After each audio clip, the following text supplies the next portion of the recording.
Samaniego here. Want to invite you to go check out Poblis. Poblis is a dog clothing and accessory company based in Austria. 10% of each of your purchases goes to helping dogs in need, whether it's homeless, sick, or ill dogs. This is one of the reasons why we support it. Kiska here is a rescue dog from rural Alaska and our grid office dog. We care about our furry buddies, and we know you do as well. Definitely check out poblis.com. There's a link on the video description, and by clicking on that link, you get a 10% discount on your purchase as well.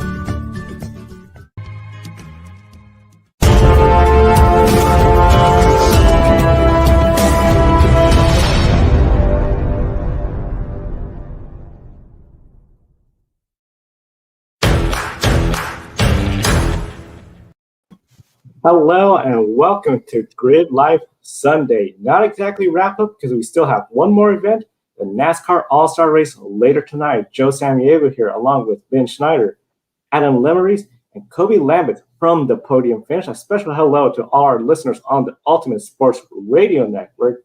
We will also recap IMSA Detroit, the inaugural SRX race, and of course IndyCar doubleheader at Detroit. And we'll start up with an update on Felix Rosenqvist. On lap 24 yesterday, Felix suffered apparent hung throttle during the race. For fans not familiar with that term, that is when a car doesn't decelerate and continue to accelerate without the driver's input. It is a very scary situation. Felix Rosenqvist hit the tire wall nearly head on, but with so much speed and momentum, still made contact with that concrete wall, knocking down part of that concrete wall, which is essentially concrete barriers that are linked together. Felix never lost consciousness but was unable to exit the car. The AMR safety crew slowly extricated him out of the car onto a stretcher and to the hospital. He was kept overnight for medical evaluation, but he tweeted he was okay, sore, and congratulated Marcus Ericsson, a fellow countryman from Sweden. And then yesterday, we talked about Sebastian Bourdais questioning if the cars can race road courses and street courses without the aero screen. Instead, use the Halo device. We discussed how it could be a potential option, but also the issues such as costs for the teams that came up with this idea. After Felix Rosenqvist's crash, does the conversation switch from removing the aero screen to finding a cooling solution for the drivers? Well, I think we have enough real-life examples at this point that if anybody is still anti-aero screen or anti-Halo, just because of how it looks or, whatever the cynical viewpoint was right when the devices were being introduced, I think you really need to take a good long look at the mirror at this point and think to yourself, like, how many real-life examples have we seen of the aero screen and Halo protecting the drivers from near certain injury? So I think the question should be, if you're talking about using the aero screen, you definitely, if you want to remove it because you're concerned about the drivers overheating, like we saw, on a hot weekend at Detroit this weekend, you can't use the Halo for Indy cars on ovals just because of the banking and the turns, the laws of physics. I think the Halo visibility would be minimal if you put it on the Indy cars on the ovals, but on the road and street courses, I think it could be a possibility. Again, there's the factoring in of the cost for the teams, and I'm sure you have to do some testing first, but there definitely needs to be a conversation with how we handle cooling, not just for the drivers, but also for the cars. And I'm sure Will Power fans are definitely going to be pointing that out as well this weekend. We'll get into this later on in the show, I'm sure, but the questionable red flag that was thrown on Saturday's race, when Power came into the pits as they were stopping the cars, they weren't allowed to get to his car. His crew wasn't until the entire field came into the pits. And when the back markers, or not, I shouldn't say back markers because the talent level and depth of all the teams in IndyCar is very, very good. But you know what I mean? The guys running at the back of the pack, when they're coming into the pits, their cars are still running. They're still getting airflow. Power's just sitting there in the first position, baking on pit road, begging for attention, not just for himself, but for his car. And we saw why when his car wouldn't refire. So there definitely needs to be a conversation at IndyCar, in my opinion. I saw somebody joked on Twitter yesterday. I hope Team Penske writes a letter to Roger Penske about his series and trying to change the rules here to prevent this from happening again. It was kind of ironic that it was one of Roger's cars, but I certainly feel for Will Power. He had the race won, and not just for his car and what happened to him, but also generally speaking for the safety of the drivers, not wanting them to overheat. I think something definitely needs to improve there. I completely agree with you, Ben. We need to find some solution to cool down these race cars after what happened yesterday with the IndyCar series at Detroit. Whether it be a cooling duct or something, because I feel sorry for Will Power after yesterday. To see his car sitting on pit road and just not being able to cool the car down until all the other cars came in to pit road. If I was IndyCar, I would look, after the season's over, to find some way to cool down the cars. Whether it be a cooling duct or something like that. Because yesterday, I know we talked about this on the show yesterday. I believe when it comes to the aero screen, I believe, you could remove for road courses and street circuits, but keep it for the ovals. And regarding Felix Rosenquist, I'm glad to see that he's feeling a lot better after his accident yesterday. And I'm glad he gave a special shout out to his fellow countrymen claiming his first career win yesterday. But overall, if I were IndyCar, I would find some way in the offseason to cool down the cars. Well, IndyCar has already been working, trying to find solutions to the cooling system. And yes, they've been able to make some gains, but not enough to make sure that the drivers are cool enough and to prevent their levels of awareness from dropping inside of the cockpit. And when things don't go right, I think it's time for IndyCar to keep working at it.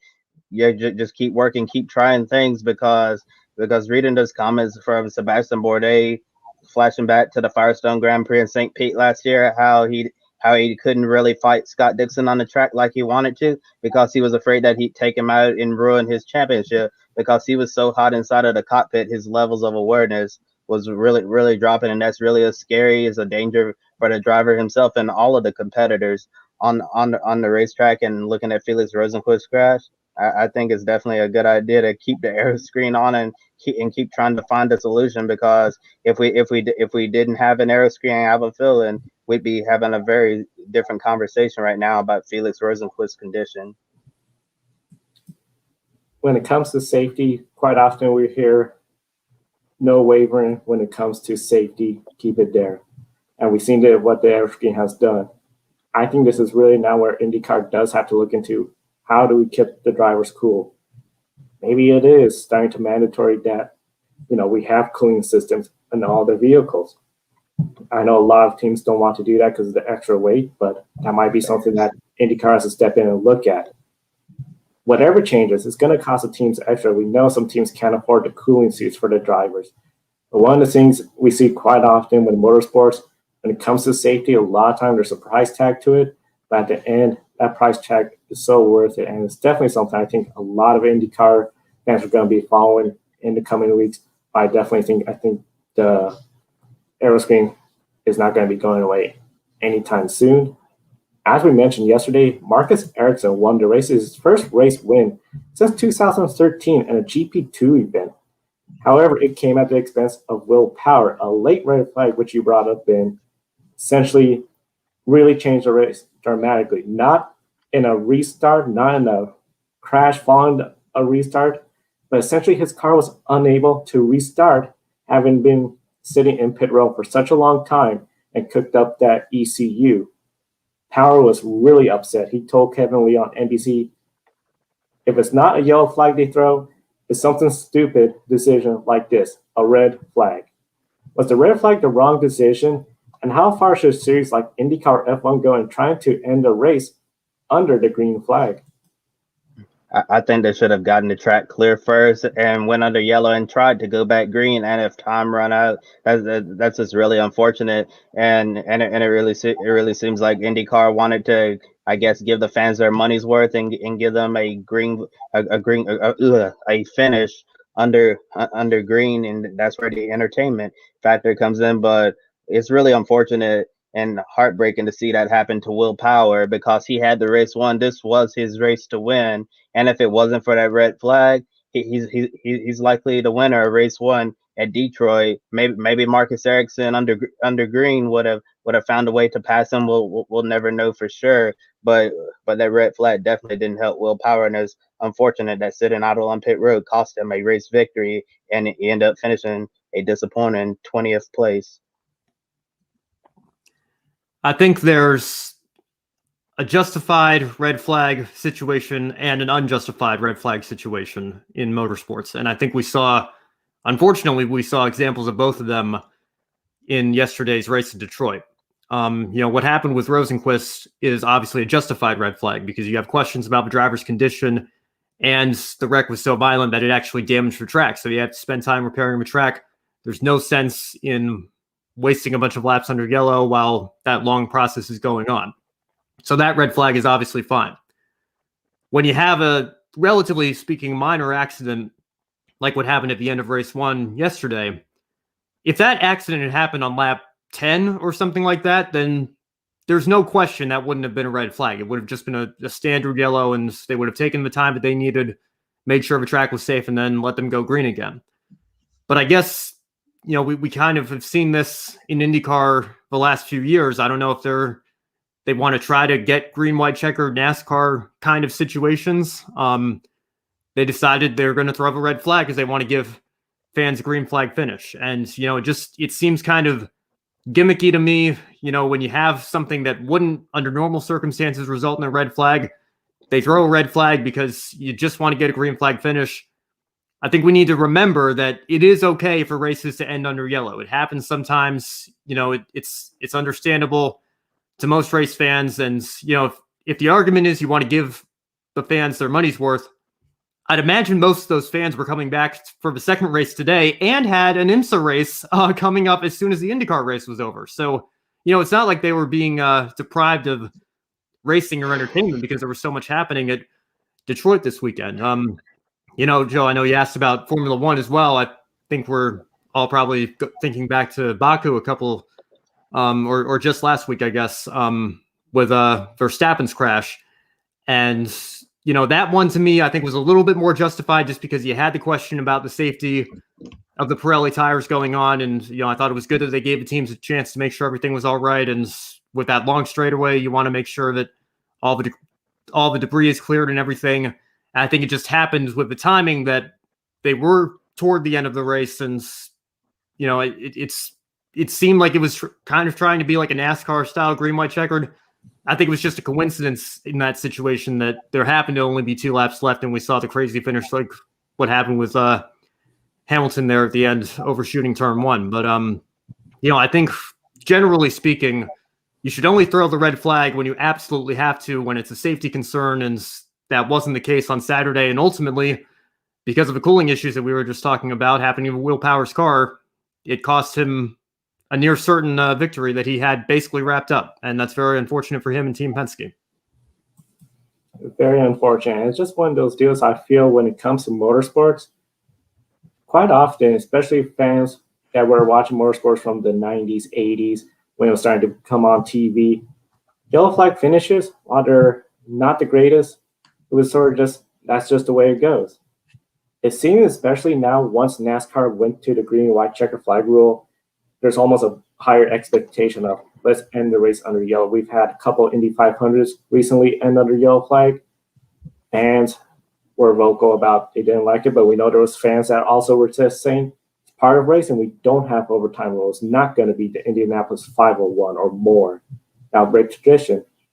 When it comes to IndyCar and this decision, I do have to agree with her. I think it wasn't the greatest move.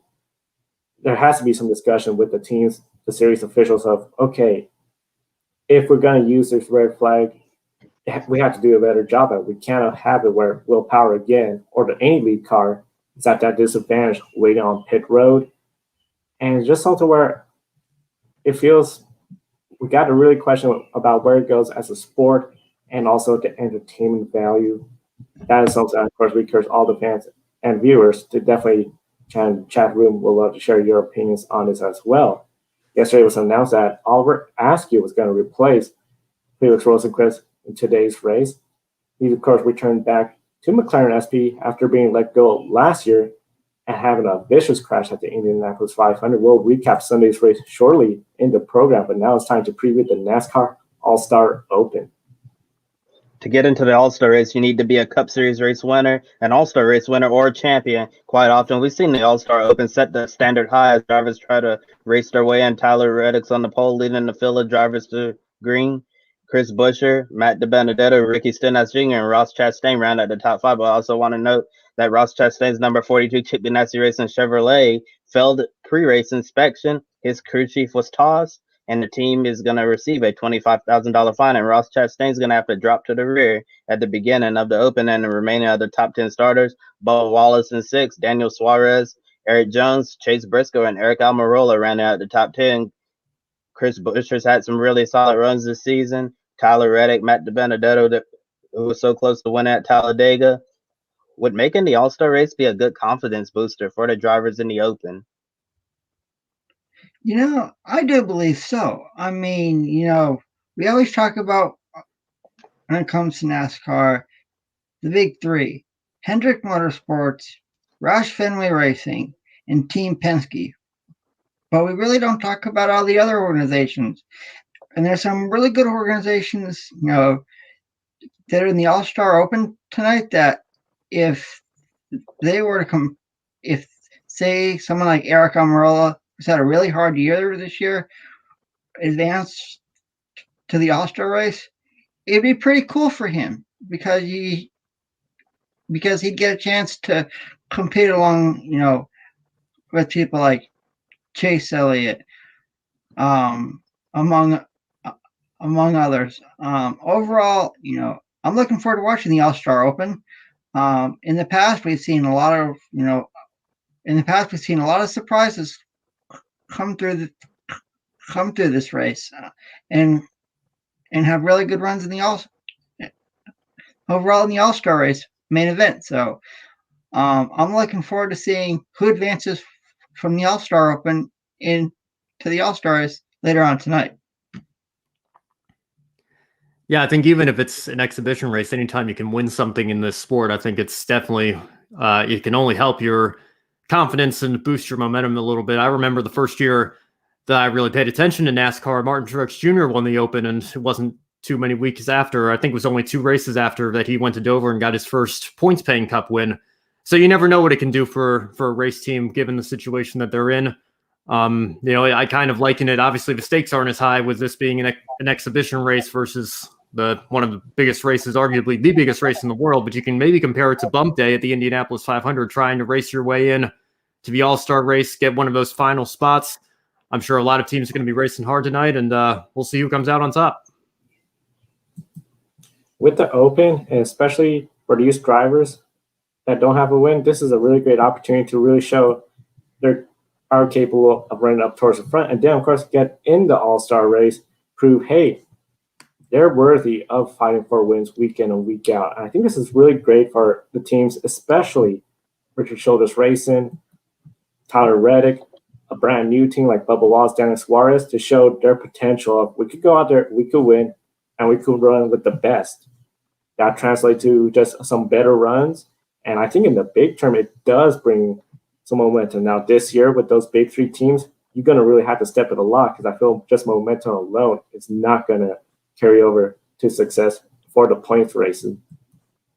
And we do have some breaking news from the track. As I mentioned, Ross Chastain dropping to the rear. Joining him at the rear is going to be Austin Cindric, the number 33 Team Penske Ford Mustang, for failing pre-race inspection twice. And then David Starr's number 13 is going to be dropping to the rear as well due to unapproved adjustments. So 3 cars starting at the rear of the Open, and 4 drivers have won the All-Star race after transferring out of the Open. The most recent was Kyle Larson in 2019.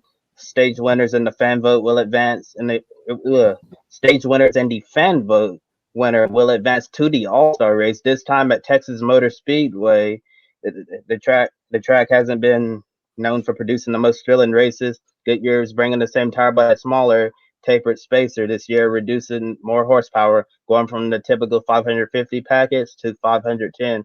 Do you expect a major change in the racing today, or could it be even harder to pass?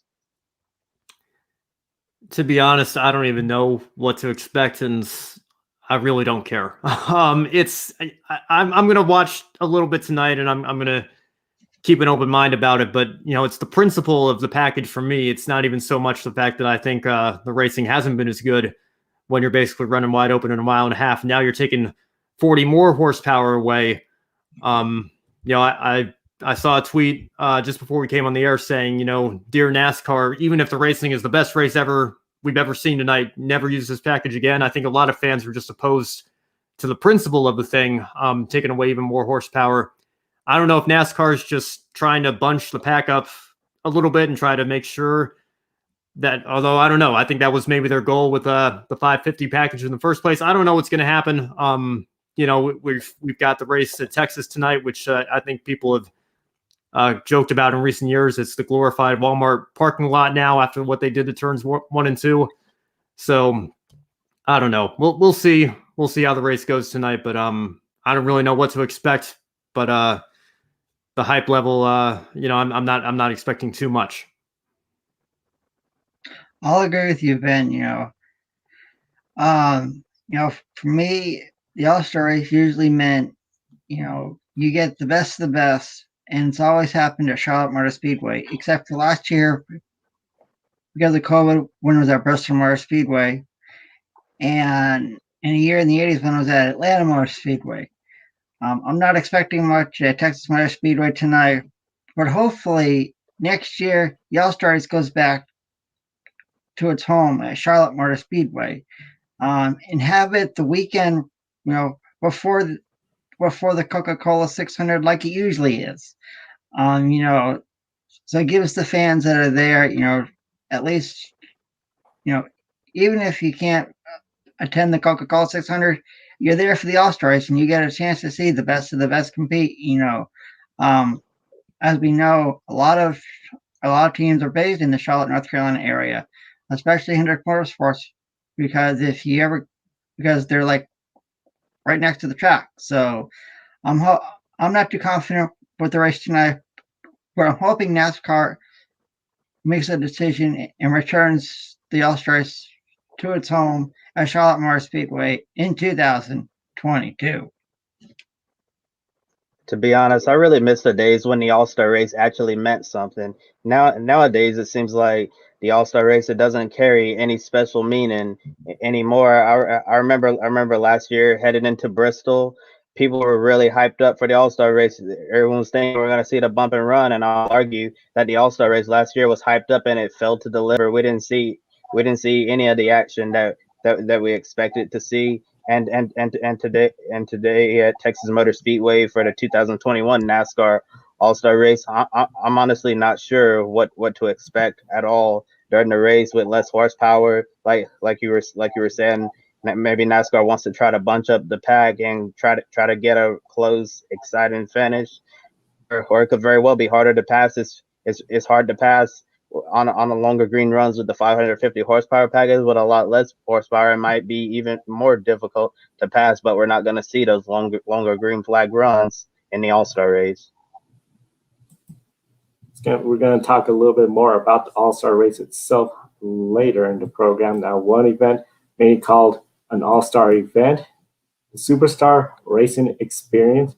They had their inaugural race last night at Stafford Speedway, the new SRX series. Saw the local short track veteran beat some of the best racers in equal equipment. Doug Coby won Heat 2, led most of the feature race, and brought home the win in front of a very excited home crowd in Stafford. Plus, we saw plenty of racing, side-by-side racing all across the board. In your opinion, did SRX deliver on the hype surrounding the first race? Well, Joe, I really enjoyed SRX debut night. I thought there were a lot of things I did right on a lot of things I like to see them improve on for the future. I was enjoying everything until we got to what they called the fun flag, just throwing a random competition caution, just a bunch up the field for a restart. I felt like at that point, the race had a nice flow to it. It was a lot of good action throughout the field, and I felt like just throwing a random caution just for the sake of getting in a restart, that it was just totally unnecessary. And I'm wondering what are they going to do next with 10 laps to go? Are we going to get an automatic caution? Then we're going to see a restart with 10 laps to go, or even do a overtime finish. With 2 laps to go. That's something that I personally don't want to see. I'd like to see them drop the fun flag, or whatever they're going to call it. And I just really the part that I really enjoyed the most about SRX was watching drivers from multiple disciplines race against each other. You had Tony Stewart, Helio Castroneves, Marco Andretti, Willie T. Riz, Paul Tracy, and it's really crazy because you can't say those same drivers racing each other on the track anywhere else, and it definitely had an all-star feel to it. I really enjoyed watching those drivers beat and bang against each other. And SRX, the action last night made me excited about next weekend's race on the dirt at Knoxville Raceway. When it comes to the SRX event at Stafford Speedway, I was glued to my TV. It's really cool to see a local short track in Connecticut on the national stage, because it really doesn't get a lot of national attention. Being from New England like I am, there's a lot of really good local short tracks up there that I'd like to see get some national attention. But overall, one thing that was really cool for me is to see Alan Bestwick back in the broadcast booth. He's from New England, so it was like a homecoming for him. Overall, to see someone like Doug Coby come in and race against some of the best in the world, people who have won the Indy 500, the Daytona 500, the most popular driver award in NASCAR, was pretty cool. And another thing I liked was the drone coverage from CBS. We've seen that in other forms of motorsports, and one of the things I really did not like is, you just mentioned, Kobe, the fun flag. I didn't like that at all, and I hope SRX with Tony Stewart and Marie Evernham, hopefully they don't have that at Knoxville Raceway in Iowa.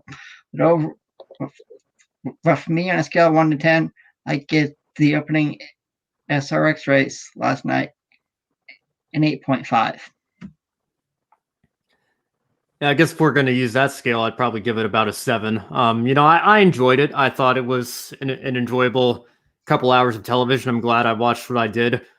I don't know that it lived up to the hype that a lot of people were giving it. I think they gave it maybe a little bit too much hype.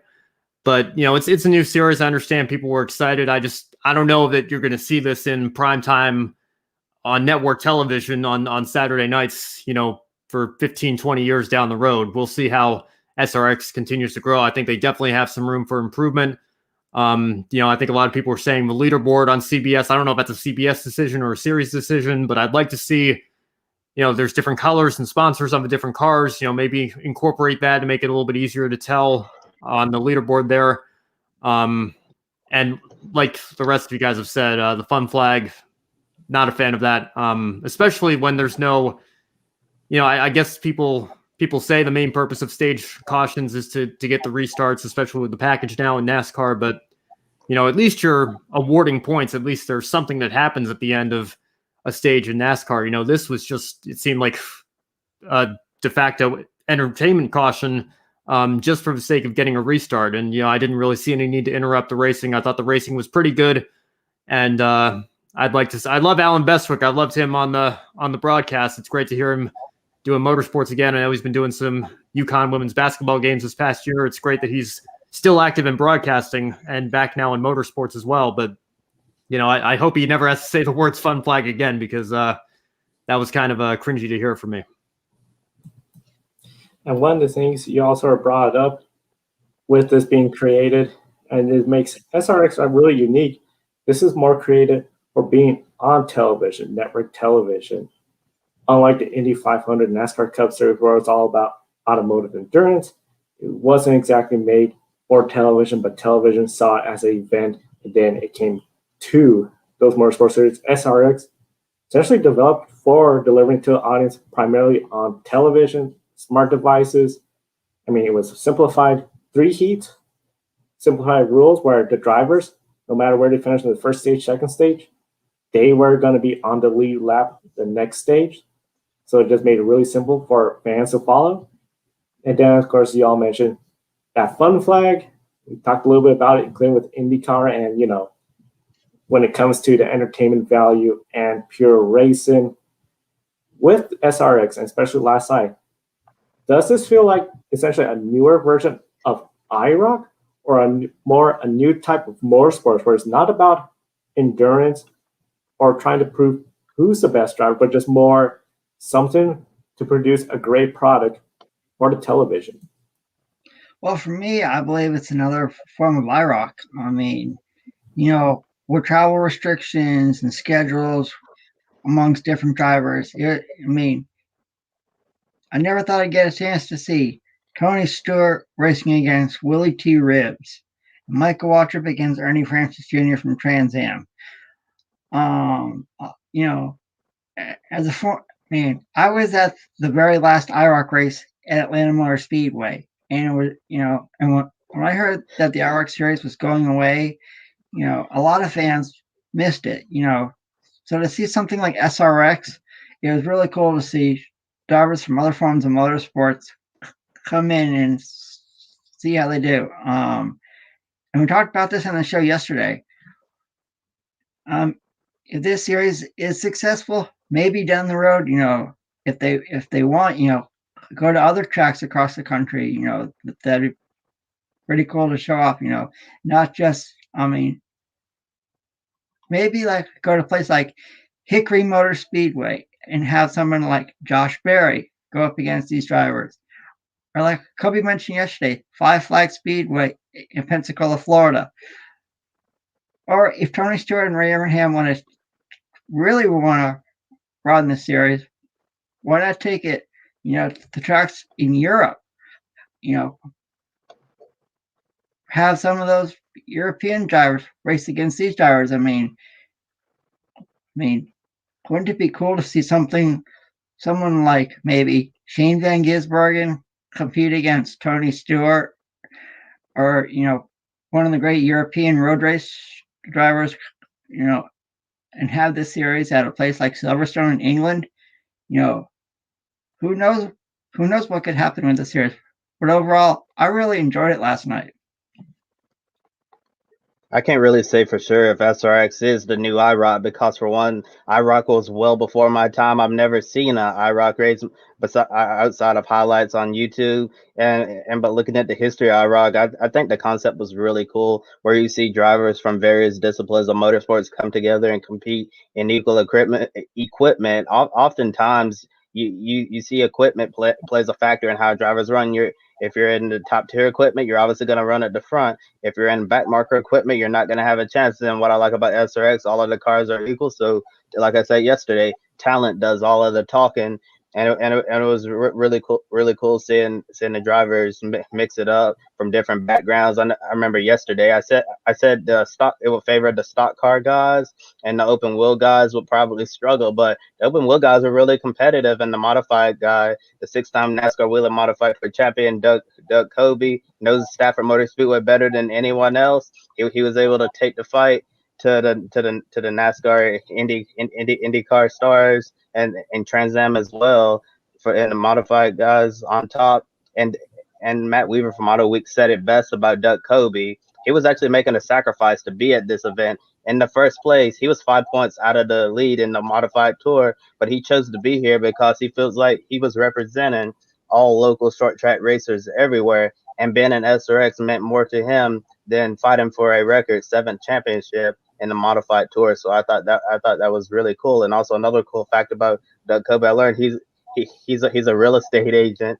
So racing is not his day job. So yeah, and also a house flipper as well. So flipping houses, working as a real estate agent, does that Monday through Friday, and then on the weekend, that's his playtime. And he definitely outplayed the Phil on Saturday night at Stafford Motor Speedway. I would sort of have to agree more with Kobe. I grew up, I watched some of the IROC races I can remember from 92 up to essentially the last race. There it was essentially equal cars. Some of the big racetracks, Daytona, Indianapolis, Talladega, Michigan, go out there, race, see who is the best. This one, with the Kobe, you're going to have a local short track racer in each event. I feel that really brings the discussion of who's going to be better each and every week. Will it be one of the superstars? Or if you're going to see a short track racer upset the field like Doug Kobe did. This format clearly is made for getting the fans to see the drivers in between heats, talking to the pit crews, shorter races. I think maybe instead of having that fun flag, maybe just have another 30 lap and then maybe a shorter 10 lap segment instead of a full 100 lap. The new part of with SRX is created essentially to be this great product for viewers outside the track. It's great for short tracks. I think this is something more, definitely a new type of racing, but it's definitely utilizing the same. We have past champions in the series to get the name recognition. So it looks like a little bit of an IROC series, but I definitely feel it has a lot of new vibes to it. Speaking of new vibes, many people praise CBS coverage and compared it to, of course, Fox and NBC. Alan Bestwick was there, Matt Yoka in the pits, and of course, we saw side-by-side commercials, something fans have been talking about they'd love to see more in other series. Do you believe this is a sign that CBS is eyeing more motorsports in the future? Well, Joe, CBS said that they're not actually looking to add any more motorsports series at the moment. So if we're going to take their word for it, I guess they're not going to be looking to add any series right now. But overall, with the first broadcast of SRX, I think it was pretty cool. Had a short pre-race, and then by 8:10, I believe 10 minutes after the hour, we were getting ready to start the first heat. I like that because I feel like with a lot of the races, it's unnecessary to have a 30-minute to hour long pre-race show. So we had a short pre-race, got a lot of content in, and then we went racing. And CBS also has other forms of motorsports. This year is the first year that they have the contract to show the Formula E races. They also show GT World Challenge Europe, GT World Challenge America, and also they've shown the World of Outlaws in the past as well. So I guess we'll just have to wait and see what happens with CBS and motorsports. And I know some people have talked about the IndyCar series potentially looking at CBS, but CBS with their current contracts, it might make it hard for a lot of those IndyCar races to be shown on their television because they have golf and also getting towards the fall time, they have SEC football and March Madness as well. So it might be difficult for Roger Penske if he wanted to sign a deal with CBS to put a lot of those IndyCar races on network television. And with NBC right now, we have quite a few races on NBC instead of NBCSN, which has been discontinued at the end of the year. Yeah, I put a video up on my channel yesterday after the end of the first IndyCar race because I think NBC really dropped the ball on the post-race coverage. And one of the things I said was I think it's helpful to have a second network, at least two networks in your series, because it provides some competition. It gives each network somebody to compare themselves to, and you don't get complacent when you're the exclusive broadcaster. So if there's one thing about SRX, I have to say, I thought the CBS coverage was excellent. Obviously, Alan Bestwick is a legend, and, Danica Patrick, I think, was okay in the booth. I don't know if that's really where I would have put her if I were in charge. I would have maybe put her in a studio role, kind of like what she does with NBC every year at the Indy 500.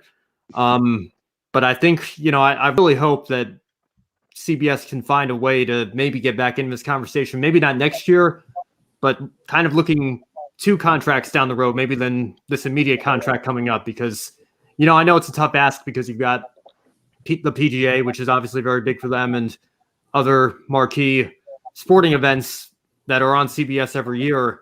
But I think it'd be really good to get some fresh faces in the motorsports world, not just in IndyCar, not just in NASCAR, but for anything in racing. I think what CBS has done with SRX and Formula E, like you mentioned, Kobe, is great. It's good to see them showing some interest, and hopefully they find a way to expand that going forward. And one of the things we do want to acknowledge our viewers in the chat room, Sports Junkie 94 said SRX was awesome. Definitely want to thank everyone or participant in the chat room. Be sure to continue sharing your questions and comments on the air with us. Now, of course, the next race for SRX will be in Knoxville Raceway on the 19th. First dirty event for this new series. And we're going to be coming up to essentially the NASCAR All-Star Race. We do have one more comment, a person sharing they would love to see Jimmy Johnson, Jeff Gordon, Montoya, and Kansas in SRX. They believe that would be cool, and we encourage everyone to share their picks as well. Thank you, Sports Junkie, for sharing that. Now going back to the NASCAR All-Star Race, because I believe all those drivers that I just said have been part of the All-Star Race at some point. Yeah, and this year's All-Star Race format has really changed to generate a more unpredictable starting lineup. Oh boy, here we go, trying to explain this. 6 rounds of racing, 4 15-lap rounds, a 30-lap round with a pit stop, and a 10-lap shootout for the $1 million grand prize. The 5th round's lineup will be based on a cumulative finish of the first 4 rounds compared to years past. This lineup offers more inverted fields and encourages passing and racing to the front, but compared to past formats in the SRX format yesterday, it's a lot harder to follow. And to be honest with you, I don't even know if I explained that correctly because it's really complicated. In your opinion, is this format way too complicated, unnecessary, or should NASCAR consider something that's more simpler? I have to say simpler is better. What I liked about SRX yesterday, it was pretty simple, the format. Explain it, easy for the fans. And that's the thing. I feel when it comes to, especially you were trying to get new fans, motorsports is one of those sports where it's really easy to pick up, especially when you're first getting into it. But then when you add stage points, stage breaks, additional rules, it starts to build up where they really need to start learning a lot more about the sport. For just an all-star race, if somebody was brand new and then tried to explain this format to a brand new fan of, okay, this is your all-star race. How does it work compared to all-star events in other series? Well, we have 6 rounds, all these different rules. I just don't feel it's going to be that beneficial. It may probably make a better attempt at generating more track action, but at expense, it's just going to make it harder for fans to learn and pick up. I think even Bob Pockras, who is the go-to guy on social media and at Fox Sports, and even among the drivers and teams half the time, they're going to Bob and asking what exactly the rule is or why exactly is our car held up in tech? What's the situation here in this section of the rule book? When even he has to issue a couple corrections in his tweets because he got something slightly wrong in trying to explain it, when drivers are being interviewed and they don't really know what to expect because they have a hard time following the format, that's when you've crossed the line. And, the All-Star Race, to me, Kobe, like you were saying earlier in the show, I feel like it's kind of lost its luster. It's kind of become, in my eyes, a testing session. And, we're seeing it tonight with the package that NASCAR is running. I feel like it's almost being used as, a test session for NASCAR and for the teams and drivers to see what might work for regular season rules packages going forward and, race formats. We've seen stage racing obviously incorporated in all the series, in the top 3 series in NASCAR now.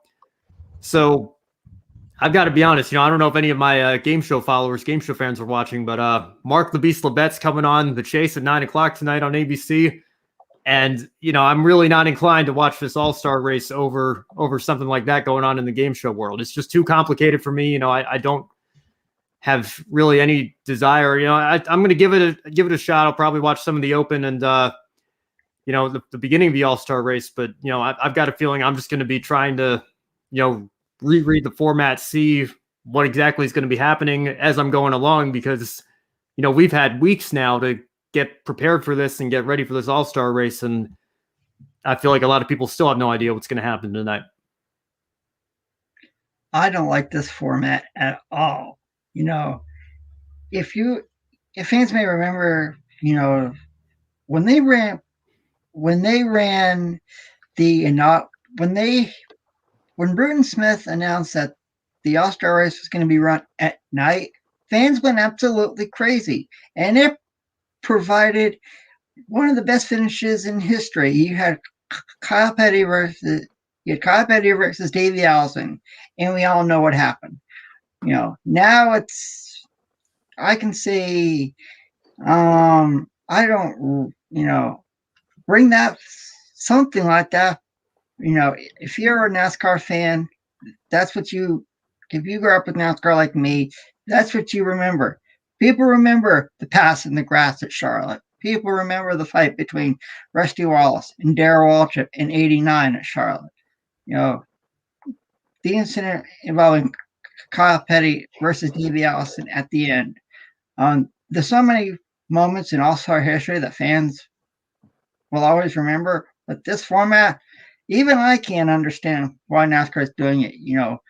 I hope NASCAR, understands their faults and goes, hopefully down the road, maybe next year, have a simpler All-Star format. Because for me, I don't like it at all, and I'll probably watch some of it tonight. Since I am a NASCAR fan. Yes, I do think simpler would definitely be better. And I think if you had a simpler format, you'd be able to catch the casual, well, not necessarily the casual fan, but maybe just a casual viewer in general who might be checking out NASCAR for the first time. And if you make it simpler for them to understand, you might stand a better chance of having them pay attention a lot longer. With a more complex format, I feel like it turns a lot of people off. And overall, I think simpler is always better than NASCAR All-Star Race, is seeing some surprise winner and plenty of memorable moments over the years in the past. But now, like Ben was saying, the All-Star Race is kind of lost what it used to be, and it's no longer that special event that you used to look forward to every year. And looking at this year's All-Star Race, in terms of performance with the teams, Hendrick Motorsports looks like the team to beat. They've been unstoppable lately. However, we've seen teammates and even siblings wreck each other after the race. That was another one of those memorable moments when Kyle and Kurt Busch took each other out. Is this the opportunity for Hendrick Motorsports to really let their drivers race without any concerns about points, or the one team, four cars concept prevent an HMS incident? If I was Mr. H right now, it's the All-Star Race, I would just say to drivers, go for broke. We're not racing for a champion. We're not racing for a championship. It's kind of like, it's for fun. Go out and see if, which Hendrick Motorsports driver is the best right now. To me, all four of them have a shot to win the overall championship. But for right now, if I was, all 400 cars are going to be tough to beat tonight. I assume so. But if I was Mr. H, I would have no team orders. I'd just say, go for broke and see what happens.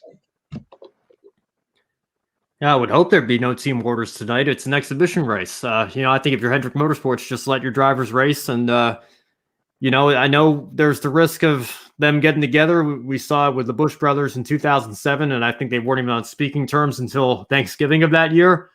But, you always want to be careful. You never want to wreck your teammate. But, I think in NASCAR in particular, you don't like seeing team orders in general, and especially tonight for an exhibition race. I think Hendrick Motorsports should absolutely just let their drivers race and fight for it on the track.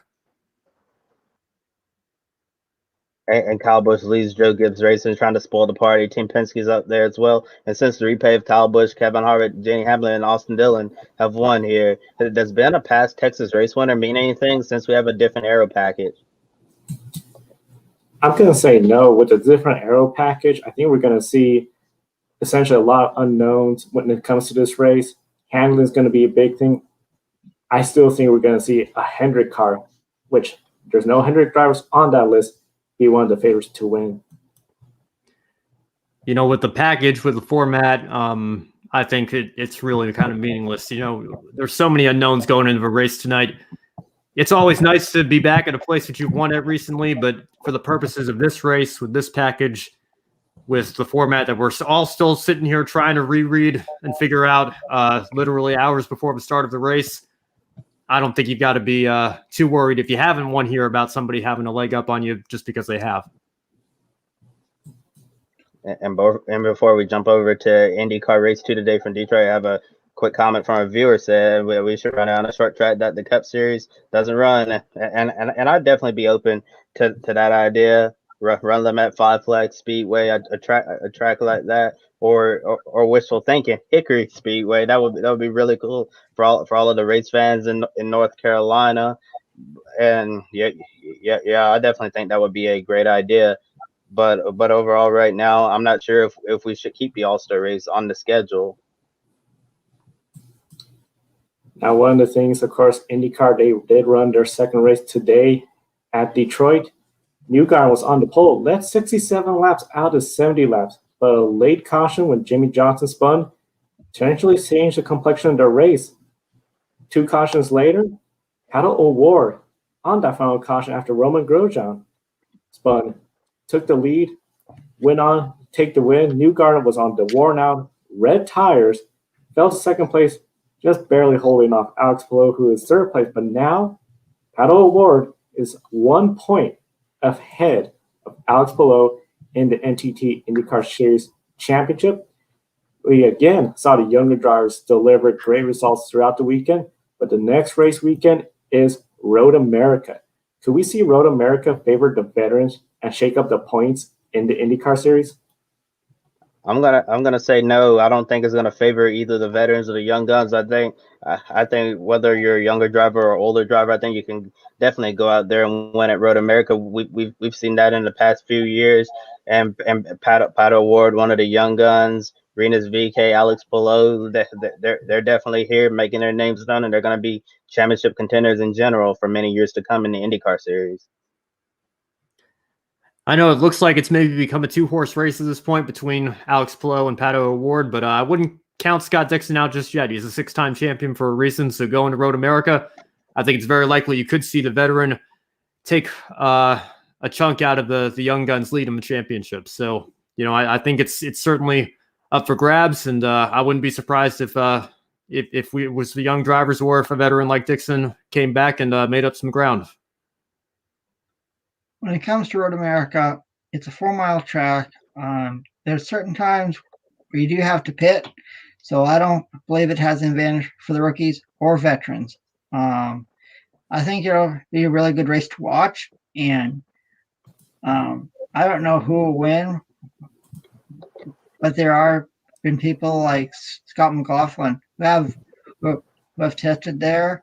Roman Grosjean has tested there, so we could see one of those drivers toward the front and could win.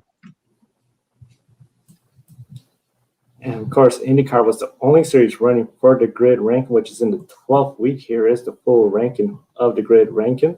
And of course, next week we have a very busy week. We have Formula 1, the French Grand Prix, Formula E, Mexico E-Prix, 2 races on the 19th, 20th, IndyCar and Road America, MotoGP with the German Grand Prix, and Nashville Super Speedway, the Ally 400 for the NASCAR Cup Series. Here are the top 10 of the grid ranking. We also have Repco Supercar Series, Triple Crown at Darwin. That is where Shane Van Gisbergen is going to race, see if he can continue leading it. The Lone Series off, World Rally Championship, but they start on the 24th of June, just a few days later at Rally Kenya. Busy weekend of racing, and we encourage everyone to follow the grid ranking on Twitter at Grid Rankin. Tomorrow, the World Motorsport League will be updated. Quick one-word answer from everybody. Formula 1, their points, only 4 points between Verstappen and Hamilton. 5 points between Robert Flange and Nick De Vries in Formula E, and 1 point in IndyCar between O'Ward and Alex Palou. Which series is going to see a closer championship battle after next weekend, starting with you, Adam? Formula 1. Formula 1. Yeah, I'm going to go with Formula One as well. Okay, we all say that Formula One, the closest. Which one's going to see the biggest one expand bigger? Same order, Adam. Repco Supercars. I'm good with supercars as well. I'm going to say none of the above. I think they're all close enough at this point of the year. I think it's going to stay tight. I'm going to go surprise. I think Formula E is going to see a bigger points lead after next race weekend. Speaking about race weekend, we still have one more from this weekend, IMSA. The end of the IMSA race in Detroit saw a late race restart setting up for a shootout to the finish. At the front of the field, a pair of Cadillacs fought hard for the overall victory. Felipe Nasr and the number 31 Whelen Engineering Cadillac DPI tried to hunt down Ringer van der Zande in the 01, but time ran out. Chip Ganassi Racing, Ringer van der Zande, and Kevin Magnussen won overall, sweeping Saturday for Ganassi with Marcus Ericsson winning the IndyCar race earlier in the day. How awesome must it be for Kevin Magnussen to finally be in a series and car where he can fight for race victories consistently? Yeah, it's super cool for him and for his teammate Grosjean in IndyCar, to finally be in a situation where they can fight for wins week in and week out after being stuck in the Haas for so many years, which wasn't a car that was allowing them to do so in Formula One. It was exciting to see for Magnussen in particular after they came close to Daytona earlier this year. Great to see him get the win, and I'm sure he's going to win a lot more.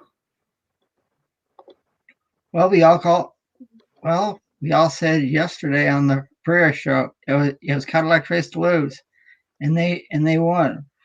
They won free practice 1, 2, started on the pole, and won overall. Yeah, I'm glad to see Kevin Magnussen back in victory lane again. And going forward, you may have to put the 01 Cadillac Chip Ganassi team as a team to beat in IMSA. In GTLM, it was a close battle between both Corvettes. The C8Rs fought until the checkered flag was in the air, with the number 4 edging out the sister car. It was a big win in front of everyone working at GM headquarters for Tommy Milner and Nick Tandy. In GTD, we had a little bit of drama with the class winner fell in post-race inspection for a refueling infraction. The number 39 car bomb Audi lost the class victory. It was a massive heartbreaker for Jeff Westphal and Richard Hyston. However, it was a good day for the eventual GTD class winners. The number 23 Harder Racing Aston Martin Vantage GT3, Aston Martin factory driver Ross Gunn and co-driver Roman DeAngelis brought home the trophy. Next, IMSA goes endurance racing at Watkins Glen International. After missing out last year, the Sailing 6 Hours of the Glen will take place on June 27th. Now it's time for everyone's favorite game, Pick a Winner. And it's pretty simple for pick a winner. It's just who's going to win the NASCAR All-Star Race. We're not talking about heats, rounds, or the open, just who's going to win that final big checker flag at the end of the race. Who do you got, Ben? I think I left a comment on the Instagram post this week. I know I got Magnussen winning the IMSA race, and Chip Ganassi, which was nice. I don't even remember who I picked, to be honest. I think I just picked somebody at random. So I'm not, if I end up saying somebody different, it's not like I'm trying to get a 2-for-1 here. I'm just, who knows what's going to happen. And, I don't feel very invested in the race, but I guess I'll go with the easy out and go with the Hendrick car and say Chase Elliott. Same for me. Two All-Star wins in a row, Chase Elliott. I'm going with Kyle Larson. He's going to make it 3 in a row, but 2 since this is not a points race. Kyle Busch Motorsports won the truck race, and Kyle Busch won the Xfinity race yesterday. I'm going to go with the clean sweep. I'm saying Kyle Rowdy Busch wins the All-Star race tonight in Texas. Now we have the grid one shining moment, and starting with you, Ben, what's your one shining moment from the race weekend? I'm going to go with Kevin Magnussen and Chip Ganassi Racing. Like we were just talking about, it was great to see Kevin reunite with Roman Grosjean, with both series being in Detroit this weekend, and feel good story for him finally getting to have some success in the world of motorsports again. Great to see him get the win in IMSA. My one shining moment has to be Doug Covey winning the SRX race at Texas Motor Speedway in Connecticut last night. He beat some of the legends in motorsport, and it was good to see him winning in front of his home track in New England. I have to go with Doug Kobe, SRX. That really, I think, got a lot of people talking about the town that are in the local short tracks, especially since we know motorsport is a sport where you have the funds, extra funds for sponsorship families, no matter what, they seem to get you a little further. So to see the little guy win, that was huge. Yeah, it was definitely nice to see the local short track legend win at Stafford Motor Speedway last night in SRX debut. My great one shot, I'm going to say Marcus Ericsson. When Marcus Ericsson came over from Formula One to race in the IndyCar series, he really wanted to be competitive, fight for race wins and championships, something he was unable to do because of the level of equipment. He was in Formula One, and Chip Ganassi was saying that Marcus Ericsson was closer to breaking out and winning races, and Chip was exactly right. Marcus Ericsson, I remember when he first came to Detroit in his rookie year, I believe he finished runner-up to Scott Dixon in such an impressive drive, and due to Will Power's misfortune, Ericsson was able to capitalize on that and en route to his very first career NTT IndyCar Series victory, and we'll have to see if there's more wins to come for Marcus Ericsson. And please like and subscribe to Grid Network's YouTube channel. Follow us on social media.